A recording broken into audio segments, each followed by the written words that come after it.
जम्मू कश्मीर में पहली बार यूटी बनने के बाद राज्यसभा की 4 नशस्तों के लिए सख्त हिफाजती इंतजाम के दरमियान वोटिंग अमल में आई और इस इंतखाब में नेशनल कॉन्फ्रेंस ने 3 जबकि बीजेपी ने 1 सीट पर कामयाबी हासिल की। तो नेशनल कॉन्फ्रेंस के चौधरी मोहम्मद रमज़ान, सज्जाद अहमद किचलू और जीएस ओबराय ने अपनी अपनी नशस्तों पर जीत दर्ज की, जबकि बीजेपी के सत शर्मा ने इमरान नबी डार को शिकस्त दी। वोटिंग के दौरान 68 अरकान असम्बली ने अपना वोट डाला और डोडा के रुकन असम्बली ने जेल से वोट दिया। नताइज के ऐलान के बाद श्रीनगर के सिविल सेक्रेटरीट के बाहर नेशनल कॉन्फ्रेंस और बीजेपी के हामी कारकुनों ने जीत का जश्न मनाया, जहां माहौल इंतहाई जोश व खरोश से भरपूर रहा। और सीधे जानकारी के लिए बात करते हैं, हमारे नुमाइंदे परवेज हमारे साथ जुड़ चुके हैं। परवेज, इस वक्त नतीजे आ चुके हैं, जश्न का माहौल है, क्या कुछ देखने को मिल रहा है अभी पार्टी ऑफिस का, खासकर अगर हम बात करें एनसी और बीजेपी की? अब बिल्कुल, अगर हम बात करें नेशनल कॉन्फ्रेंस, अभी रिजल्ट्स आने बाकी थे, तो नेशनल कॉन्फ्रेंस के जो वर्कर्स हैं उन्होंने सेक्रेटरीट के बाहर जो है जीत का जश्न मनाना शुरू कर दिया था, क्योंकि एक्सपेक्टेड था जो 3 सीट्स का खासतौर जिक्र आया है यहाँ पे, चौधरी मोहम्मद रमजान, सज्जाद अहमद किचलू और शामी ओबराई की सीट जो है ये कंफर्म नेशनल कॉन्फ्रेंस की सीट्स थी। जो चौथी सीट थी उस पे काफी तजब्जुब बना हुआ था, काफी डाउट था उस पे, लेकिन जो 32 और 22 का ये आंकड़ा देखने को आया है, 32 वोट से जो है सत शर्मा जो है बीजेपी के जो स्टेट प्रेसिडेंट हैं वो जीत गए हैं, और 22 वोट जो हैं वो इमरान नबी डार को मिले हैं, और जो कहीं ना कहीं ये भी दर्शाता है, कहीं ना कहीं उससे ये भी लगता है कि जरूर क्रॉस वोटिंग इसमें हुई है, क्योंकि नेशनल कॉन्फ्रेंस के ही कुछ वोटर्स ऐसे हैं जिन्होंने शायद बीजेपी के हक में वोट दिया होगा। बहरहाल, लेकिन परवेज, सज्जाद लोन का ट्वीट है कि ये मैच फिक्स था, पहले से तय था बीजेपी एनसी का चौथी सीट को लेकर। कल पीडीपी की सदर महबूबा मुफ्ती ने भी कहा कि हम चौथी सीट पर नहीं जाएंगे, हम तीसरी सीट पर वोट देंगे। कैसे देखते हैं इस ट्वीट को आप? बिल्कुल जिलानी, अगर हम बात करें, ट्वीट से पहले भी ऐसी खबरें आ रही थी कि जो ये चौथी सीट है नेशनल कॉन्फ्रेंस, इस पे उतना इंटरेस्टेड नहीं है, क्योंकि पहले ये सीट उन्होंने कांग्रेस को ऑफर की थी, लेकिन कांग्रेस ने बताया था कि ये एक रिस्की सीट है, क्योंकि उनको पता था कि इस पे क्रॉस वोटिंग होगी, तो उन्होंने ये सीट लड़ने से मना कर दिया था। इसलिए एक कमजोर कड़ी को नेशनल कॉन्फ्रेंस ने सामने किया था। इमरान नबी डार जो कि स्पोक्स पर्सन है नेशनल कॉन्फ्रेंस के, उनको सामने कर दिया गया था, क्योंकि अंदाजा पहले से ही लगाया जा रहा था कि ये सीट जो है वो बीजेपी के खाते में जाएगी। 3 और 4 का ये पहले ही आंकड़ा फिक्स हो गया था, लेकिन जो इसमें चौंका देने वाली बात है वो 32 और 22 का आंकड़ा है। 22 का मतलब है कि काफी सारे जो नेशनल कॉन्फ्रेंस के जो कैंडिडेट्स हैं, जो एमएलएज हैं, उन्होंने क्रॉस वोटिंग जरूर की होगी। उसमें हर वो पार्टी उन पे किस तरह से उन पे नजर रखेगी और किस तरह से उनका पता लगाएगी, वो पार्टी की जिम्मेदारी है। लेकिन अगर हम अभी की बात करें, एक तरफ जहां नेशनल कॉन्फ्रेंस के वर्कर्स ने जो यहाँ पे जश्न मनाया है, अभी अगर हम बात करें, अभी बीजेपी के पार्टी हेडक्वार्टर जो जवाहरनगर में है, वहां पे जश्न का माहौल बनाया है।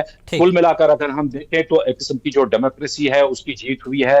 काफी उर्से के बाद जो है राज्यसभा इलेक्शंस यहाँ पे हुए हैं, लोगों को उम्मीदें हैं कि उनके मसले मसाइल जो हैं वो मरकज तक पहुंचाने में ये एक कड़ी बन सकती है, एक अहम पुल का काम कर सकते हैं ये मेंबरान। अब आगे बिल्कुल परवेज, जिस तरह से एक्सपेक्टेशन थी उसी तरह के नतीजे हैं। यहाँ पर 3 सीटें एनसी को मिली और 1 बीजेपी को मिली हैं। बहुत बहुत शुक्रिया परवेज इस पूरी जानकारी के लिए।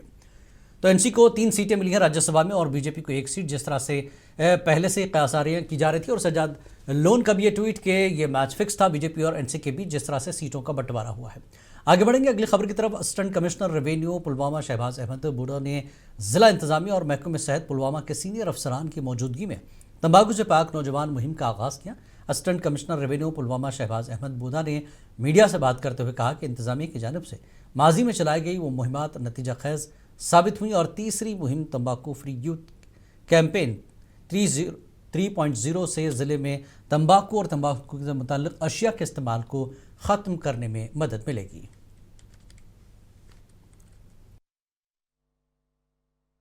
लॉन्च किया ये टबैको फ्री कैंपेन, ये 3.0 कैंपेन है। इससे पहले हमने 2 कैंपेन्स लॉन्च की थी, उनको मुकम्मल किया, तो उनके रिजल्ट्स काफ़ी अच्छा आए।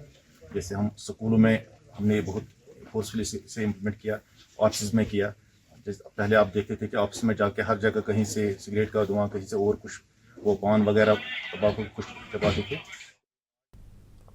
कुलगाम में तंबाकू से पाक नौजवान मुहिम 3.0 का आगाज़ कर दिया गया है, जिसका मकसद नौजवानों को तंबाकू के मुज़र असरात से आगाह करना और सेहतमंद मुआशरा फ़रोग़ देना है।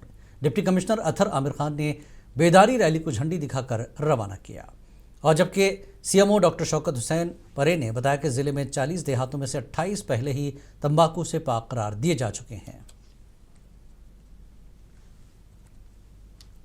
शुक्रगुजार है डिप्टी कमिश्नर कुलगाम का, जिसने आज national tobacco free youth campaign 3.0 launch की सुबह सवेरे। इसका मुद्दा और मकसद ये है कि हम नौजवानों तक ये मैसेज पहुंचाए कि कितने हार्मफुल इफ़ेक्ट्स इस तंबाकू से होते हैं। तो ये कैंपेन 60 दिन तक चलेगी। ये हर गांव में और हर शहर में ये मैसेज जाएगी। हमारी आशाज, हमारे CHOs, हमारे दूसरे हेल्थ वर्कर्स, हमारे डॉक्टर्स गांव-गांव जाएंगे ताकि हम ये मैसेज दे पाएँ। जनूबी कश्मीर के ज़िला पुलवामा में ओवर स्पीडिंग करने वाले डंपर और टिप्पर गाड़ियों ने आम लोगों में खौफ हरास की फ़ज़ा कायम कर दी है। रिहायशियों का कहना है कि इन तेज़ रफ्तार गाड़ियों की वजह से सड़कों पर चलना भी गैर महफूज हो गया है, जबकि इंतज़ामिया की खामोशी पर सवालात उठने लगे हैं। पुलवामा लासीपुरा रूट पर मादनियात ले जाने वाले ये भारी भरकम ट्रक और डंपर अक्सर हाई सिक्योरिटी रजिस्ट्रेशन प्लेट्स के बगैर दौड़ते दिखाई देते हैं। मकामी लोगों का कहना है कि ये गाड़ियाँ न सिर्फ ट्रैफिक कवानीन की धज्जियाँ उड़ा रही हैं, बल्कि आवाम की जानों को भी खतरे में डाल रही हैं। और रही बात जो पुलवामा ज़िला है, ज़िला पुलवामा के अंदर जितने भी टिपर्स और ये जो उसके साथ साथ ये जो डंपर्स गाड़ियां जो चलती रहती है यहाँ पर पुलवामा के अंदर, बिलखुसूस ताम पुलवामा तो लासीपुरा, उन्हें पूरे आवाम को परेशान करके रखा है। चाहे डारनाडे के लोग हैं, त्रिचल के लोग हैं, लासीपुरा के लोग हैं, तोमला हल, टहाब, नायरा, उन्हें बिल्कुल रातों की नींद हराम करके रखी है।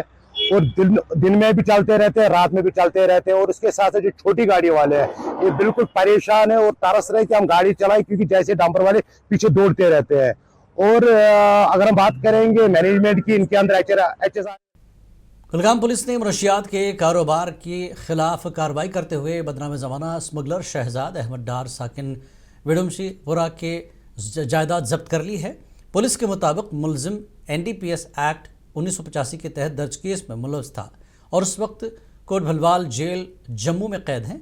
तफ्तीश के दौरान इंकशाफ हुआ कि उसने मनशियात की स्मगलिंग से तकरीबन 36 लाख रुपए के गैर कानूनी असासे जमा किए थे। इसकी एक मंजिला रिहायशी इमारत को एग्जीक्यूटिव मजिस्ट्रेट और मकामी गवाहों की मौजूदगी में जब्त किया गया।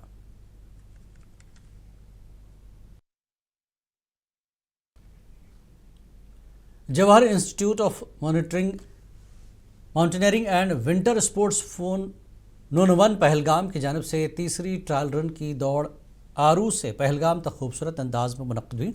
इस मौके पर मुल्क के मुख्तलिफ हिस्सों से तकरीबन 200 रनर्स ने शिरकत की, जिनमें 130 लड़के और 70 लड़कियां भी शामिल थीं। तकरीब की सदारत GIM के प्रिंसिपल कर्नल हेमचंद्र सिंह ने की, जिन्होंने तमाम खिलाड़ियों के जज्बे और हिम्मत की तारीफ की। तकरीब के शुरका को इनामात से नवाजा गया।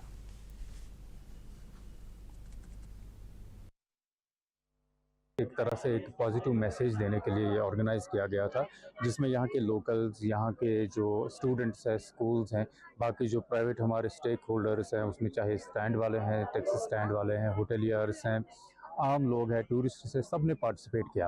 एक इसमें जैसे मैंने पहले भी कहा, इसमें 2-4 ऑब्जेक्टिव्स हैं हमारे। फर्स्ट एंड फॉरमोस्ट ऑब्जेक्टिव ये है कि टूरिज्म आपको रखिए बाखबर। देखिए मुनसिफ टीवी, लाइक कीजिए, शेयर कीजिए और सब्सक्राइब कीजिए। स्क्रीन पर दिया गया बेल बटन जरूर दबाइए।